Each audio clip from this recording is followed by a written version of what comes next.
Bonsoir. Ce soir, la veillée de Hoshana Rabbah est une soirée très intense pour le Ham Israël. On va essayer un petit peu de découvrir ensemble cette intensité à travers une prière que nous exprimons le lendemain au début de la Tfila. Dans la Tfila, nous disons à Kadosh Baruch Hu, Ani vahu Hoshi'ana. Nous demandons à Hachem de sauver. De sauver qui? Ani vahu. Alors si on traduit littéralement en hébreu Ani vahu, ça signifie Ani, moi, vahu et lui. Donc on demande à Hachem de sauver moi et lui. C'est qui lui? Chacun demande sur sa personne qu'Akadosh Baruch Hu lui offre toutes les yeshurot. Alors, quel est le sens de ce Ani, moi, vahu et lui? Tosfot, l'un des commentaires les plus connus du Moyen-Âge, petits-enfants de Rashi, nous révèle quelque chose de très fort dans l'explication de cette fila de Ani vahu. Nous dit Tosfot que lorsque l'on dit Ani vahu Hoshi'ana, il ne s'agit pas de moi et lui. Le sens de Ani ne signifie pas moi, vahu et lui, non. Le sens, nous dit Tosfot, de Ani fait en fait allusion à un texte du prophète Yechezkel, dans lequel Hachem exprime sa peine de l'exil des Bnei Israël. Le texte dit Va'ani betor hagola. Dit Hachem, je suis avec mes enfants dans l'exil. Va'ani, dit Hachem, moi, betor hagola, je suis avec mes enfants dans l'exil. Puisqu'on sait, bechol tsaratam lotsar. À chaque fois que un juif, et a fortiori l'ensemble du peuple juif, souffre, Hachem souffre avec nous.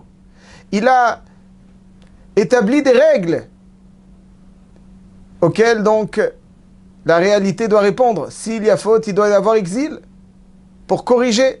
Mais il souffre avec nous. Bechol tsaratam lotsar.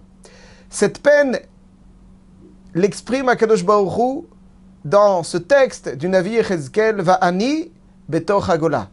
Je suis avec mon peuple en exil. Il s'exile avec nous, Kivyachol. La Gemara le dit dans le traité Brachot. La Gemara nous dit que lorsqu'Akadosh Baruch Hu a exilé son peuple à l'extérieur de Yerushalayim, la Gemara nous dit que Hachem s'est engagé Lo avo b'Yerushalayim shel mala ad she'avo b'Yerushalayim shel mata.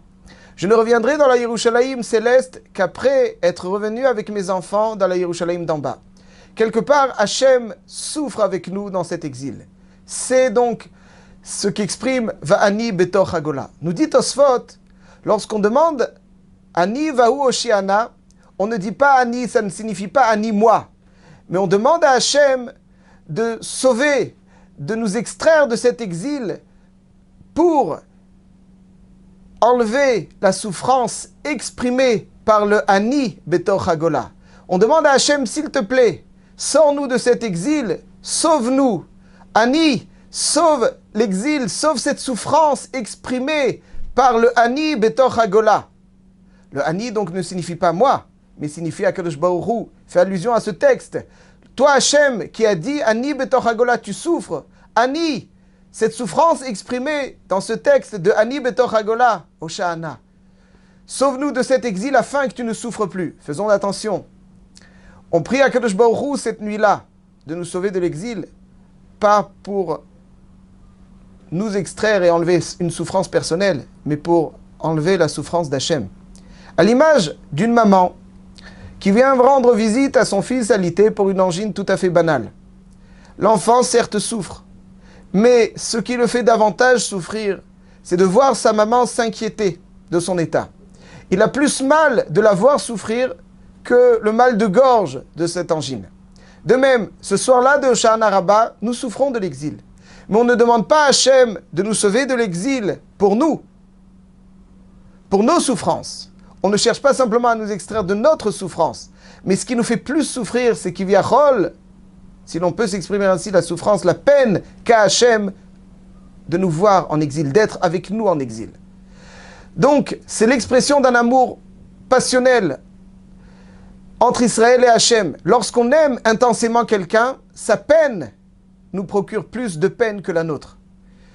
Lorsqu'on aime intensément sa maman, pour reprendre la parabole dont nous avons parlé, l'enfant a davantage mal de voir sa maman souffrir que sa souffrance lui-même, parce qu'il l'aime. Et quand on aime quelqu'un, le voir souffrir nous fait encore plus de peine que notre souffrance personnelle. Voilà donc, nous explique Tosfot, Ani vahu oshiana. On demande à Hachem de sauver, d'extraire, de faire disparaître cet exil pour évacuer, éliminer cette peine exprimée dans le Ani. Ani betoch hagola. Vahu, nous dit Tosfot, fait aussi allusion, de la même façon, à un autre texte du Navi Irmia, dans lequel il y a marqué Vehu Assur Bazikim, comme si Hachem était limité. Il souffrait de voir ses enfants en exil. Bazikim, donc, c'est comme des menottes. Il est limité, il voit de façon presque impuissante, puisque c'est nous qui lui donnons la possibilité de nous sauver, puisqu'il a établi certaines lois. Et que si on ne mérite pas, il est impuissant face à notre souffrance, malheureusement. On demande à Hachem Vehu, on demande que cette peine exprimée Vehu Assur Bazikim aussi, qu'il l'enlève, parce que ça nous fait de la peine de le savoir peiner. On voit donc que quand pendant cette veillée de Hoshana Rabbah, on prie pas simplement pour nos besoins, on prie pour ceux d'Hachem qui viachol, on prie pour cette peine d'Hachem, qui nous peine à nous davantage que la nôtre. On va donc essayer, chers amis, d'expliquer pourquoi ce soir de Hoshana Rabbah est le moment opportun pour ressentir cette peine d'Akadosh Baruch Hu qui finalement prend le dessus sur notre peine. Voyons. Pour essayer d'expliquer cela, nous allons faire peut-être un petit récapitulatif de la succession des événements de la fête de Tishrei et pour ensuite arriver à voir comment Hoshana Rabbah est le moment opportun pour avoir davantage, pour aimer Hachem si fortement qu'on a plus de peine de le savoir souffrir que de notre souffrance même. Le jour de Rosh Hashanah, une question, une interrogation d'Hachem, la première interrogation de l'histoire à l'égard de l'homme résonne. L'homme, Adam Arishon, a fauté le jour de Rosh Hashanah. La première question qu'Akadosh Baruch Hu adresse à Adam Arishon, à cet homme, ce premier homme, c'est Ayeka. Où est-ce que tu te trouves? C'est-à-dire que des fois, nous allons brouter dans des champs qui sont étrangers. On a l'impression que d'autres objectifs nous apporteront un sentiment de plénitude. Et finalement, Hachem nous observe Rosh Hashanah et nous dit, Ayeka, mais tu es où? C'est là-bas que tu penses que tu vas trouver ta sérénité, ta plénitude. C'est où? Ayeka, où est-ce que tu te trouves? Recible tes objectifs. Sache que c'est dans le Etz HaChaim, dans cet arbre de vie de la Torah des mitzvot, que tu trouveras ton complément, donc ta plénitude. Ayeka. Rosh Hashanah sert donc à recadrer nos objectifs. Mais même lorsqu'on a les objectifs recadrés, des fois il manque cet enthousiasme et cette sensibilité. C'est vrai, il faut qu'on se dirige vers quelque chose. Mais il ne suffit pas que rationnellement définir ses cibles, mais il va falloir ressentir passionnément, vouloir avoir un mouvement vers cette cible, dans le cœur. Et là-dessus vient Yom Kippour. Yom Kippour n'est pas simplement un moment où on pardonne, entre guillemets, où on efface l'ardoise des dettes, des punitions que Khalila, les Averot pourraient occasionner. Yom Kippour, par définition, signifie nettoyage. C'est-à-dire que Akadosh Baruch Hu enlève la souillure qu'auraient pu causer nos fautes. Le bien le plus précieux d'un homme, c'est sa pureté. Lorsqu'un homme est pur, il est serein, il est en paix, en harmonie avec lui-même. L'impureté, cette souillure, le tourmente. On pourrait voir des fois des gens qui ont tout pour être heureux. Tout pour être heureux, j'entends par là tout le contexte le plus idéal. Le contexte extérieur le plus idéal. Mais on les voit, on lit sur leur visage un tourment. Pourquoi? Ils sont tourmentés par quoi? Il n'y a aucune raison sur laquelle on peut cibler extérieurement la raison de ce tourment. Mais il y a quelque chose de fondamental. C'est qu'en fait, la sérénité d'une personne commence par une quiétude intérieure, une pureté intérieure qui, elle, offre à l'homme cette harmonie. Lorsqu'on a cette harmonie, lorsqu'on a cette sérénité, cette quiétude, qui nous est offerte par notre pureté, là on peut bâtir sur elle, à nouveau, un contexte idéal, un contexte extérieur idéal. Yom Kippour est là pour nettoyer, pour enlever ces souillures qui empêchent de nous rapprocher d'Hachem. Lorsqu'un homme est pur, il est sensible, il est vivant. Cette vivacité s'exprime par un mouvement vers Akadosh Baruch Hu, puisque toute âme juive aspire à se rapprocher vers son origine. Toute âme juive est une particule divine. Une particule divine, par définition, donc une partie d'Hachem. Cette âme cherche à se rapprocher, à aller plus haut. Mais lorsqu'il y a certaines fautes qui souillent, c'est comme s'il y avait quelque chose d'opaque qui nous empêchait de ressentir la passion de cette Neshama. Entre nous et la Neshama se crée comme une mechitza, un élément qui nous sépare. La réalité spirituelle négative de la Avera crée cette mechitza, cet élément qui nous sépare des sensations de notre Neshama, la pureté de notre Neshama. Yom Kippour nettoie, nous permet de nous rattacher à notre Neshama intensément et donc de suivre son mouvement vers Hachem. Yom Kippour est donc ce qui nous permet de retrouver ce mouvement. Et la fête de Sukkot. La fête de Sukkot est là. Une fois que le peuple juif a retrouvé cette pureté et donc ce mouvement, c'est le moment de l'étreinte. La Soukha, dans sa structure, il faut 2 mechitzot, 2 murs complets. Et le troisième peut être même de la dimension d'un téphar. 6 cm.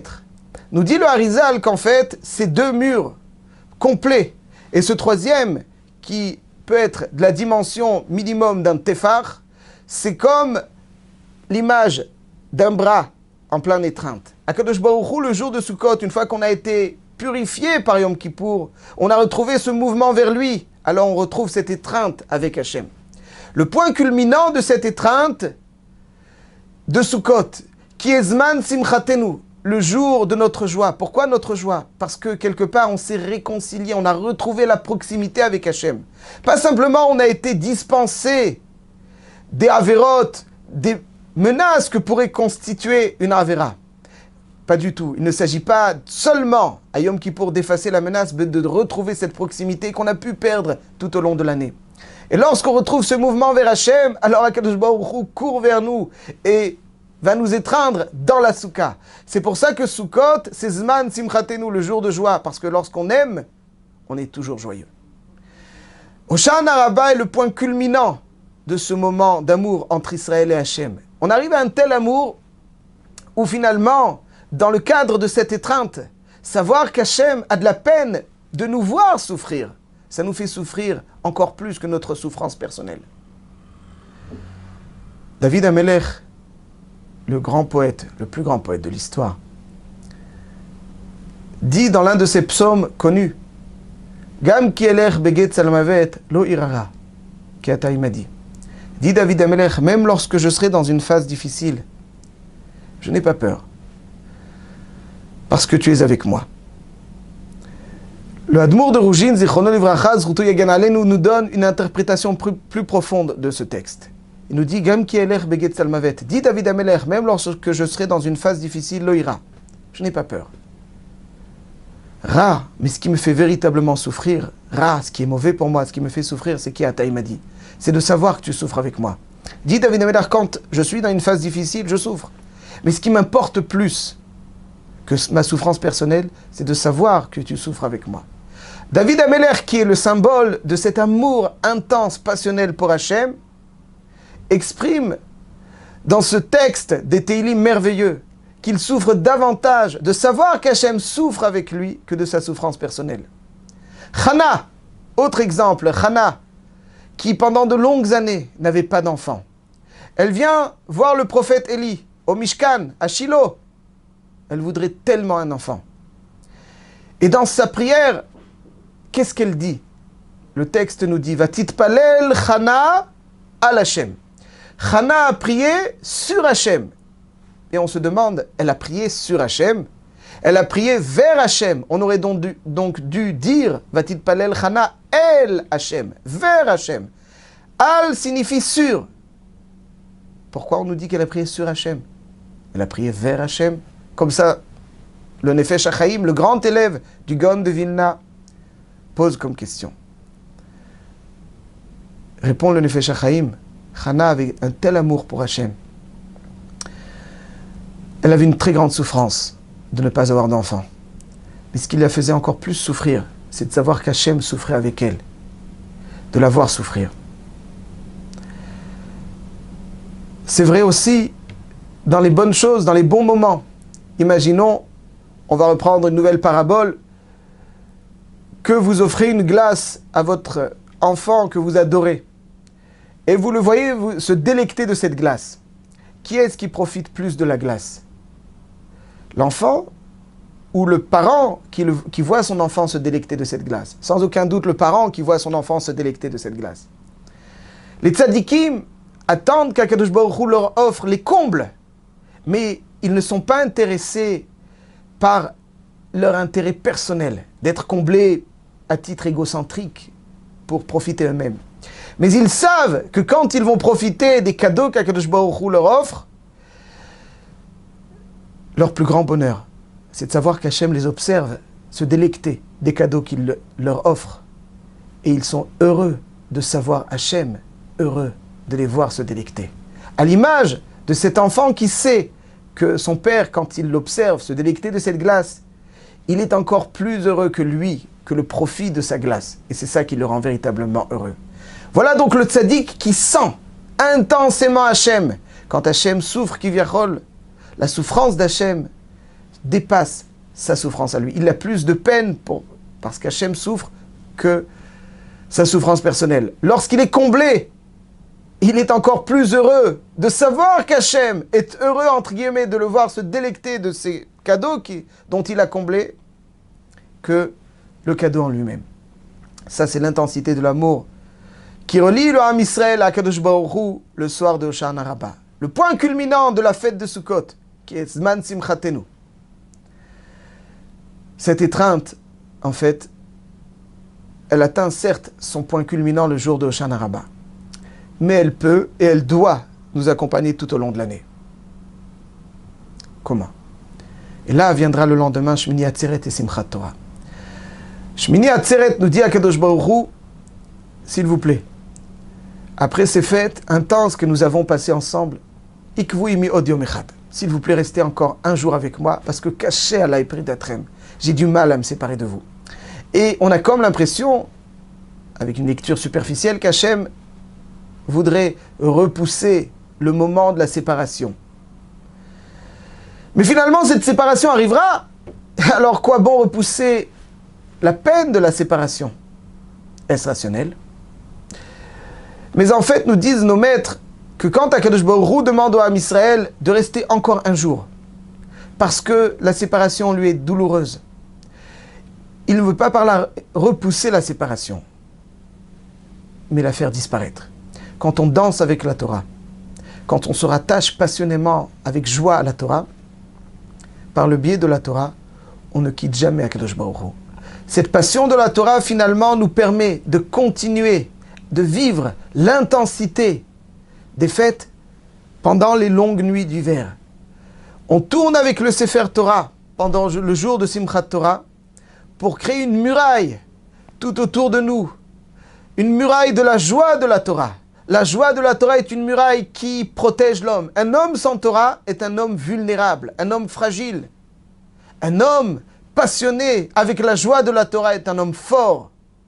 Un homme qui a autour de lui une position très ferme, très stable, qui ne succombe pas à des tentations qui menacent de chas vechalila, abîmer sa vie. Un homme avec la joie de la Torah est un homme stable. Hoshana Rabbah, c'est le moment le plus fort de ces fêtes.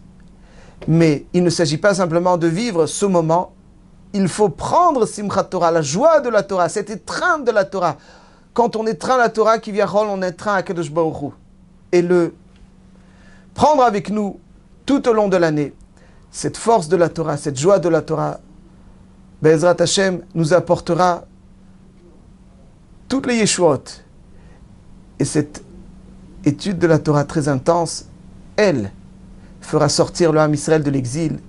Et ce lien avec Akadosh Baruch Hu sera intense. Chadesh Yamenu Kekedem, on demande à Akadosh Baruch Hu de retrouver cette proximité intense à l'époque de l'époque du Beth Amikdash, afin d'être étreint avec lui à l'image des Kérouvim au-dessus du Aaron. Une étreinte forte, durable, pour toujours. Voilà pourquoi nous souhaitons le plus rapidement possible la reconstruction du Beth Amikdash. Utilisons cette force, ces dimensions de Hoshana Rabbah pour tout faire afin que ce Beth Amikdash soit reconstruit le plus tôt possible. Amen, Keni Ratzon.